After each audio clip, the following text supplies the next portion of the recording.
Hello बच्चों, good evening to all of you. और आज हम लोग को आगे क्वेश्चन कंटिन्यू करना है और ये प्रोसेस में हम लोग अप्रॉक्सीमेटली 70 क्वेश्चन आज करेंगे। ठीक है, तो स्टार्ट करते हैं, देखते हैं क्या चल रहा है अभी इसमें। जैसे क्वेश्चन नंबर देखिए 30 है। चपरा अधिकारी ने चपरासी को बुलाया।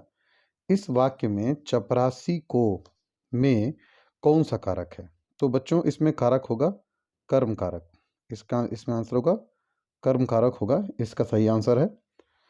दूसरा नेक्स्ट क्वेश्चन है, उसने विद्यार्थी को पुस्तक दिया। इस वाक्य में विद्यार्थी को में कौन सा कारक है? तो बच्चों इसमें होगा संप्रदान कारक। कारक पर एक क्लास अब हम लोगों ने दिया हुआ है, आप उस कारक को देखिए, आपको काफ़ी सारी बातें समझ में आएंगी। अब देखिए अगला, निम्नलिखित में से किस वाक्य में अपादान कारक है? तो अपादान कारक जो है हिरन शेर से डरता है, ये आंसर होगा। इसमें हिरन शेर से डरता है, ये आंसर होगा ए। आपका पत्र मिला वाक्य में कौन सा कारक है? तो इसमें संबंध कारक होगा, आंसर होगा सी, संबंध कारक। अब हम यहां से अगर हम आगे बढ़ें,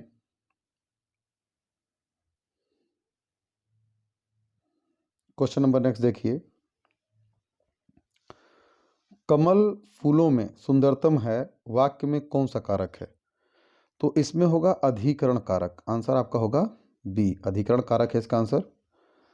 नेक्स्ट है टॉपिक सर्वनाम। बच्चों ये जैसे कि क्वेश्चन एक सैंपल दिया गया है, 10 क्वेश्चन 20 क्वेश्चन के ऐसे एग्जाम्पल दिए गए हैं, सैंपल दिए गए हैं। आगे इन सभी चैप्टर्स को एक्सप्लेन करके कम से कम 200-300 क्वेश्चन हर एक टॉपिक पे मैं आपको कवर करा दूंगा, तो उससे आपको काफ़ी हेल्प मिलेगा। अब जैसे अगला टॉपिक है सर्वनाम, तो सर्वनाम पर क्या क्वेश्चन बनते हैं उसको देखते हैं। जो शब्द सभी संज्ञाओं के बदले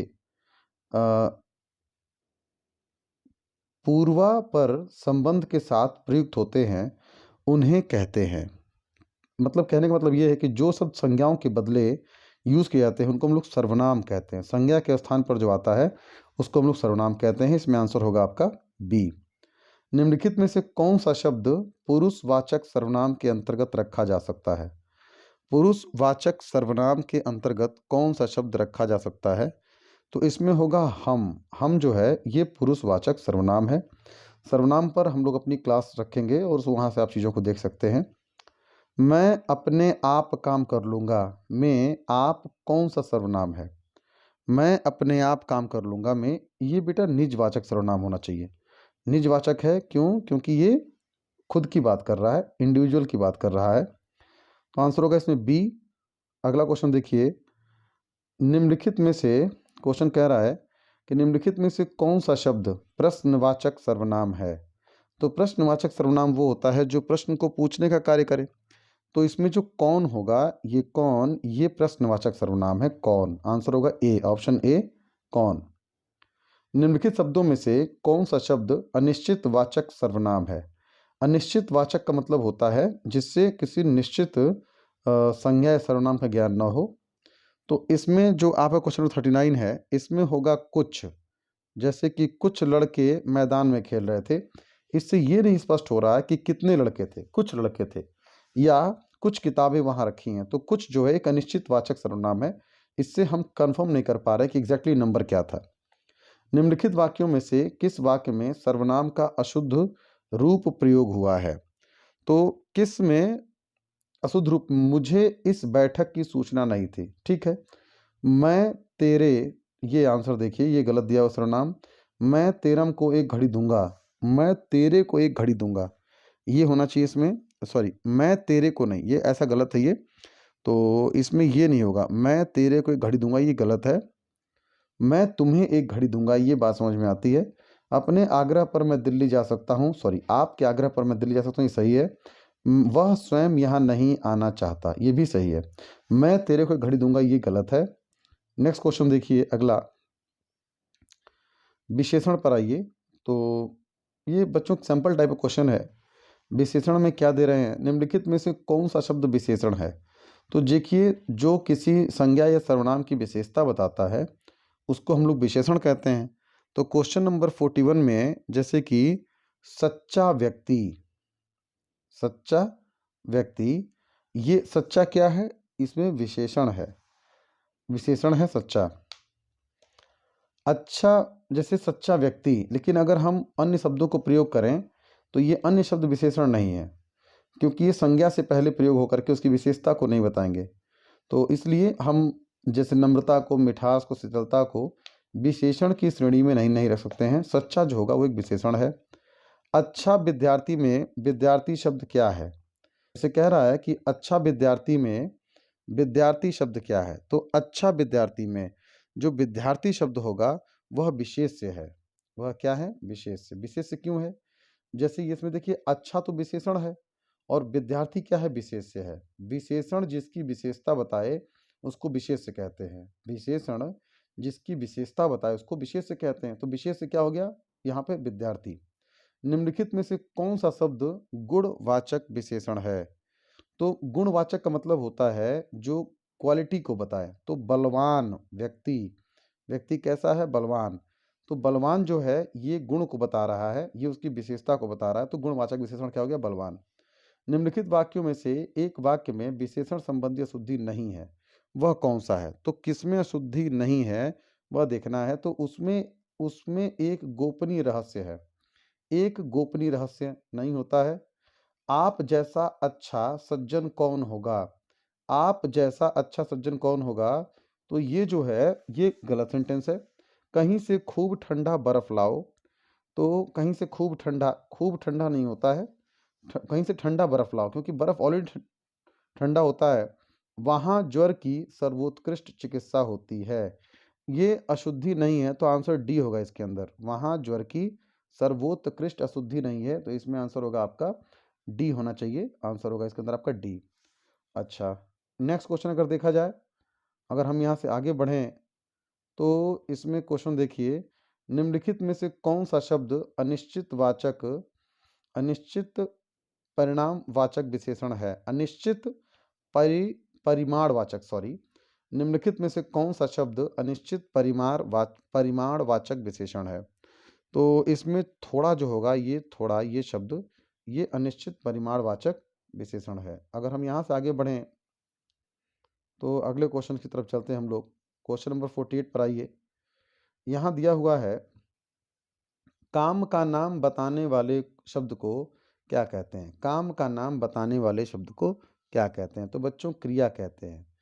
जो कोई काम का जो नाम होता है उसको हम क्या बोलते हैं? क्रिया कहते हैं। इसमें आंसर होगा आपका सी। निम्नलिखित वाक्यों में से किस वाक्य में सकर्मक क्रिया है? सकर्मक क्रिया किस वाक्य में है? तो अध्यापक ने लड़के को पढ़ाया, ये आंसर आपका सही है, डी। अध्यापक ने लड़के को पढ़ाया। कौन सा शब्द सकर्मक क्रिया है? सकर्मक क्रिया कौन सा शब्द है? तो इसमें लिखना जो है ये होगा सकर्मक क्रिया। क्रिया पर हम लोग जल्द ही एक वीडियो अपलोड करेंगे। यहाँ पे पढ़ा पाना संभव नहीं है। बच्चों ने रिक्वेस्ट किया था कि थोड़ा स्पीड से क्वेश्चन का आंसर करवा दीजिए, तो उससे हम लोग को काफ़ी हेल्प मिलेगी, इसलिए यहाँ पर क्वेश्चन पर फोकस किया जा रहा है। लेकिन अभी ये चैप्टर में क्लास में कराया जाएगा, आपको समझाया जाएगा। हिंदी की भी मैं कुछ क्लासेस जल्द ही अपलोड करूँगा। जिन क्रियाओं के कार्य व्यापार का फल कर्ता में ही रहता है उन्हें कहते हैं, जिन क्रियाओं के कार्य व्यापार का फल कर्ता में ही रहता है उनको हम लोग अकर्मक क्रिया कहते हैं। उनको हम लोग क्या कहते हैं बच्चों? अकर्मक क्रिया कहते हैं। तो 49 का जो आंसर होगा वह बी होगा, अकर्मक क्रिया होगा इसका। अगर हम लोग यहाँ से आगे बढ़ें तो राम लिपिक से राम लिपिक से पत्र लिखवाता है, इस वाक्य में लिखवाता है क्रिया का कौन सा रूप है? जैसे राम लिपिक से पत्र लिखवाता है, इस वाक्य में लिखवाता है, ये प्रेरणार्थक प्रक्रिया है, ये प्रेरणार्थक क्रिया है, सॉरी, ये प्रेरणार्थक क्रिया है। आंसर होगा इसके अंदर सी। वह खाना खाकर सो गया, इस वाक्य में खाकर क्रिया का कौन सा रूप है? तो इसमें होगा पूर्वकालिक क्रिया। इसमें होगा क्रिया का रूप कौन सा होगा? पूर्वकालिक क्रिया होगा। आंसर होगा इसके अंदर बी। आगे देखिए, लिखा नहीं जाता, इस वाक्य में कौन सा वाच्य है? लिखा नहीं जाता, इस वाक्य में कौन सा वाच्य है? तो भाववाच्य है, भाववाच्य होगा। मयंक चाय लाओ, इस वाक्य में क्रिया का रूप है। मयंक चाय लाओ, इसमें आज्ञार्थ, क्रिया का रूप कैसा है? आज्ञार्थ है, यानी कि आज्ञा दिया जा रहा है।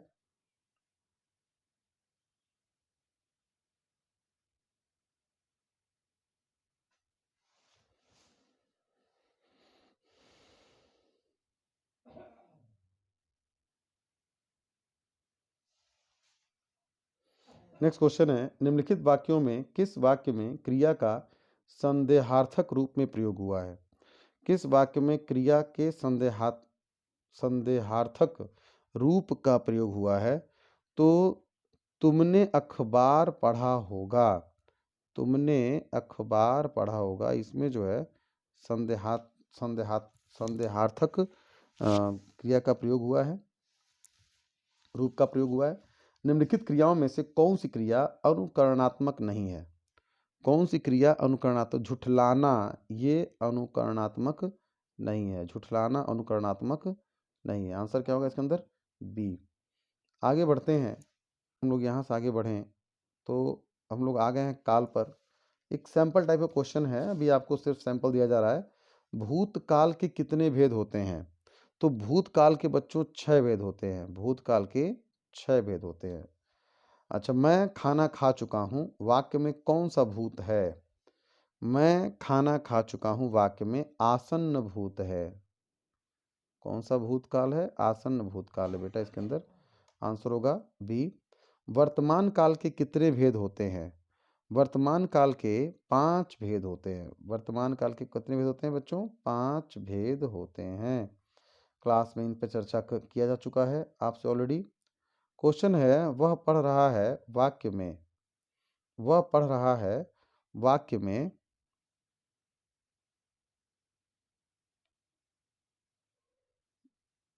अपूर्ण वर्तमान है, अपूर्ण वर्तमान है। वह पढ़ रहा वाक्य में कैसा वर्तमान है बच्चों? अपूर्ण वर्तमान तो है, लेकिन यह क्या है? कंटिन्यूअस है, मतलब कार्य अभी चल रहा है, अभी कार्य पूरा नहीं हुआ, तो इसमें क्या बोलेंगे? अपूर्ण वर्तमान है।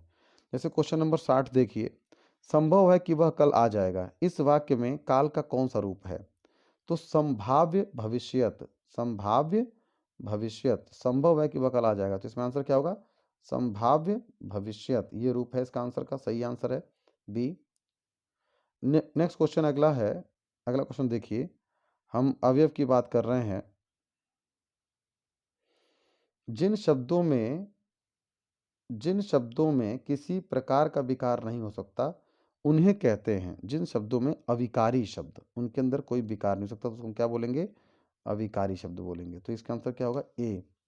निम्नलिखित शब्दों में से कौन सा कालवाचक क्रिया विशेषण है? तो जहां जो है ये कालवाचक क्रिया विशेषण के अंतर्गत आता है। तो ये यहाँ जो है हम लोगों ने देखा चीज़ों को। जैसे अब अपना नेक्स्ट क्वेश्चन है, क्वेश्चन नंबर 63, वह किधर गया, वह किधर गया, इस वाक्य में किधर शब्द क्या है? तो ये एक अनिश्चयवाचक सर्वनाम है, ये एक अनिश्चयवाचक सर्वनाम है। आंसर क्या होगा इसमें आपका? ए। 64 नंबर देखिए, निम्नलिखित शब्दों में से कौन सा शब्द क्रिया विशेषण है? तो धीरे धीरे जो शब्द है ये क्रिया विशेषण शब्द है।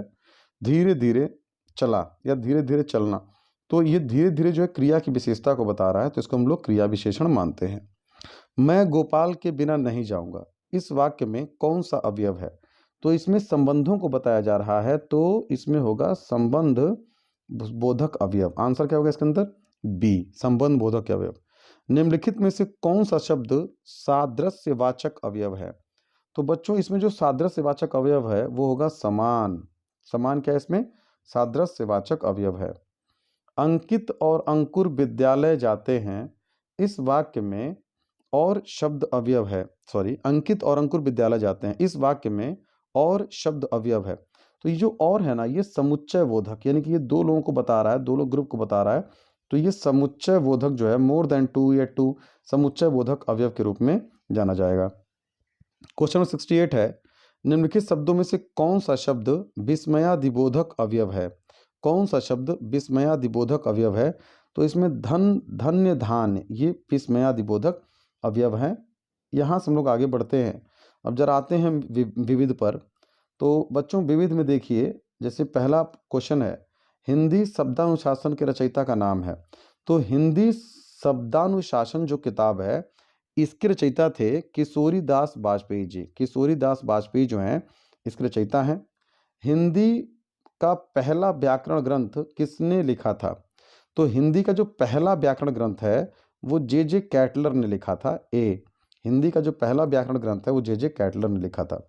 जे कैटलर एक विद्वान थे हिंदी के, उन्होंने लिखा था पहला ग्रंथ। इसमें से विकारी शब्द कौन सा, सॉरी, इसमें से विकारी शब्द नहीं है। तो विकारी शब्द जो होते हैं जिनमें कोई विकार ना हो, तो क्रिया विशेषण जो होते हैं ये विकारी शब्द नहीं है। विशेष से क्या तात्पर्य है? तो देखो भाई, विशेष से तात्पर्य होता है कि जिसकी विशेषता बताई जाए। तो संज्ञा और सर्वनाम दोनों की विशेषता बताई जाती है, इसीलिए जो विशेष से हो जाएगा वो दोनों है। तो आंसर क्या होना चाहिए इसमें? सी, यानी कि ए और बी दोनों ही विशेष से है। अकर्मक क्रिया वह होती है जिसमें कर्म संभव ही नहीं होता। जिसके अंदर कर्म क्या बच्चों? संभव ही नहीं होता, उसको हम क्या बोलते हैं? अकर्मक क्रिया कहते हैं। तो इसमें आंसर क्या होगा आपका? बी होगा। अच्छा, क्वेश्चन 74 कह रहा है इसमें से सकर्मक क्रिया को छांटिए। तो पढ़ना जो है, पढ़ना ये एक सकर्मक क्रिया है, तो आंसर क्या होगा इसके अंदर? सी होना चाहिए। अच्छा, इसके बाद आगे आइए, भाववाचक संज्ञा क्या है? तो बच्चों जो भाववाचक संज्ञा होती है, यानी कि वो सभी संज्ञाएं जिनको हम छू ना सकें, देख ना सकें, केवल महसूस किया जा सकता है। तो क्रोध जो है, क्रोध, ये एक भाववाचक संज्ञा है। अच्छा, क्वेश्चन पूछ रहा है नेक्स्ट 76, सर्वनाम का भेद नहीं है। सर्वनाम का कौन सा इसमें भेद नहीं है? तो बच्चों जो गुणवाचक होता है ये सर्वनाम का भेद नहीं होता है। गुणवाचक सर्वनाम का भेद नहीं होता है। सॉरी, एक ही स्पॉट आ गया, इसको हटाया जा रहा है स्पॉट को, ये गलती से फिंगर टच हो गया इस पे।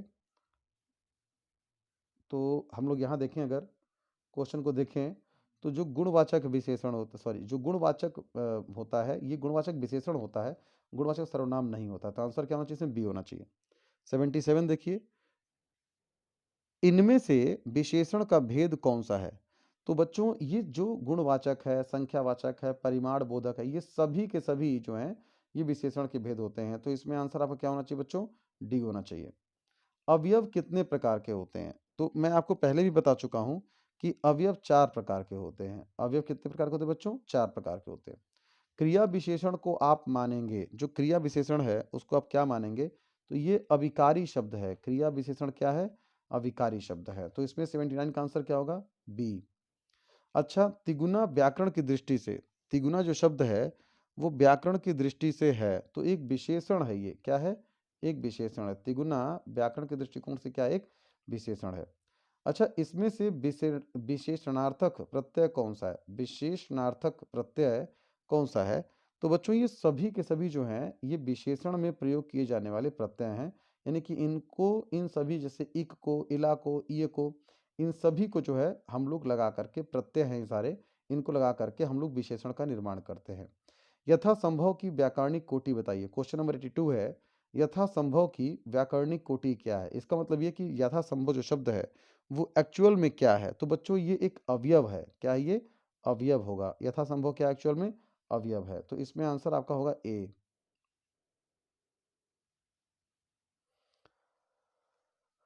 नेक्स्ट क्वेश्चन है, वह शेर से डरता है।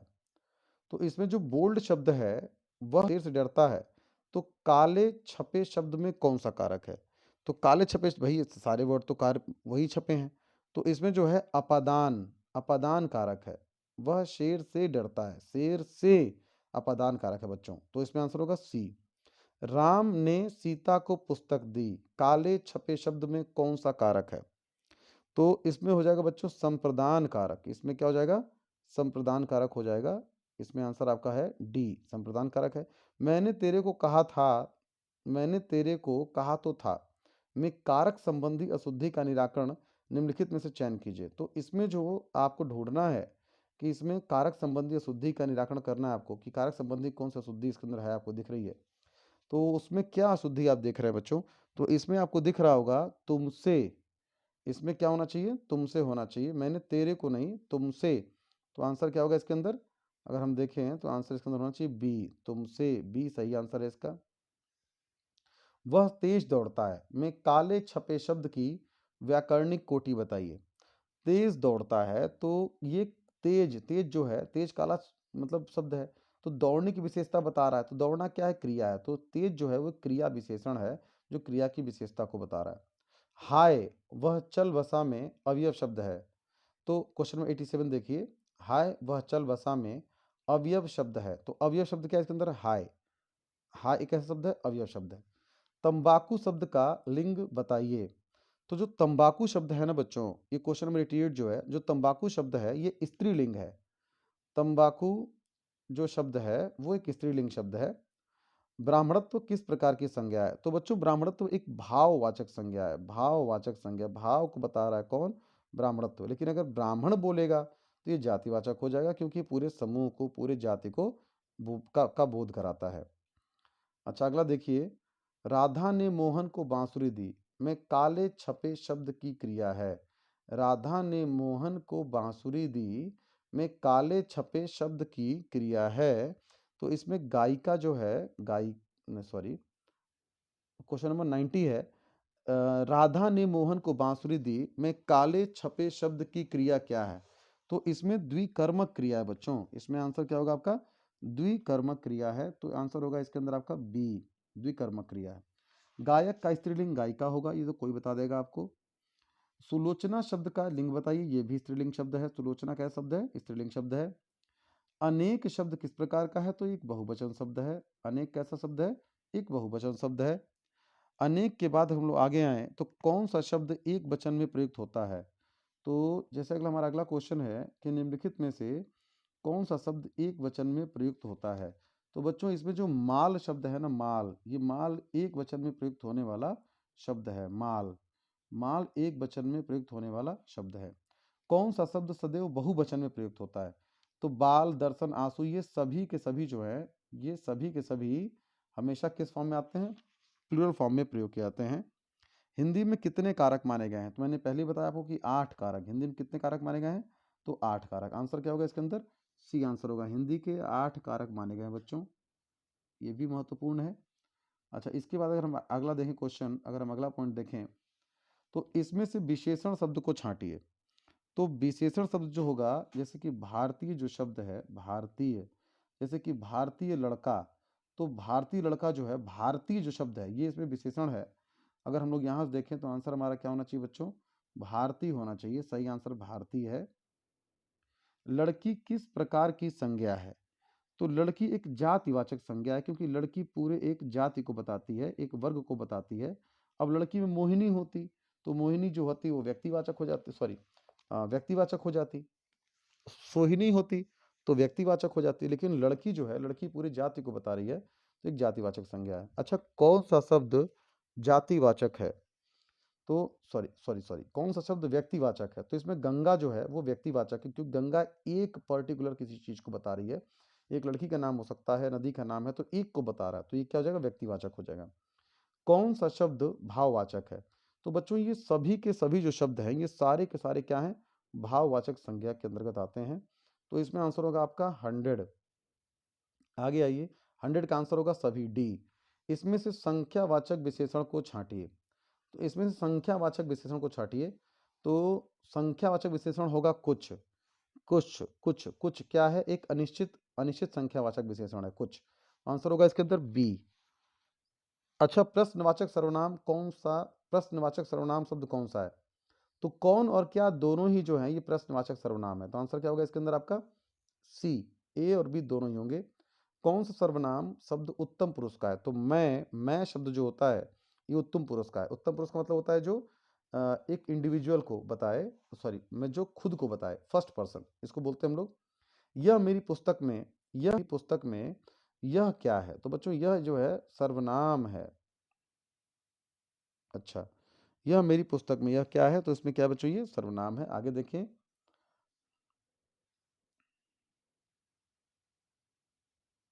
कौन सा शब्द निश्चयवाचक सर्वनाम है? तो कह रहा है इसमें कौन सा शब्द निश्चयवाचक सर्वनाम है? तो ये सभी के सभी जो है बच्चों, ये क्या है? ये निश्चयवाचक सर्वनाम है। आंसर क्या होना चाहिए इसके अंदर? डी होना चाहिए। ये सभी के सभी निश्चयवाचक सर्वनाम, आंसर डी होगा। मैंने आज आगरा जाना है, तो इसमें मैंने शब्द जो है ये गलत है। आपको बताना है कि कौन सा गलत है। तो मैंने शब्द बच्चों इसमें गलत है। मैंने नहीं, मुझे आज आगरा जाना है, ये आंसर होगा इसका। चौथा किस प्रकार का विशेषण है? तो चौथा जो है संख्यावाचक विशेषण है। चौथा शब्द जो है वो संख्यावाचक विशेषण है। इनमें से अवयव शब्द कौन सा है? क्वेश्चन नंबर 108 देखिए। तो ये सभी के सभी जो शब्द हैं बच्चों, ये सभी के सभी जो शब्द हैं, ये इसमें से क्या हो जाएंगे? ये संख्यावाचक विशेषण को बता रहे हैं, सभी के सभी। तो इसमें आपका आंसर क्या होना चाहिए बच्चों? ये सभी। अगला क्वेश्चन है, कौन सा शब्द क्रिया विशेषण है? तो तेज हवा चली, तेज चलना या तेज चलना, तो चलने की विशेषता कौन बता रहा है? तेज। इसमें ए जो तेज आंसर होगा ए, तेज है इसके अंदर। गरीबों को वस्त्र दो में कौन सा कारक है? तो बच्चों इसमें होगा कर्म कारक। इसमें कौन सा कारक होगा बच्चों? इसके अंदर होगा कर्म कारक होगा। गरीबों को वस्त्र दो में कौन सा कारक है? तो इसके अंदर कर्म कारक होगा। आंसर होगा इसके अंदर डी। डी जो है आपका ये सही आंसर है। Thank you so much guys.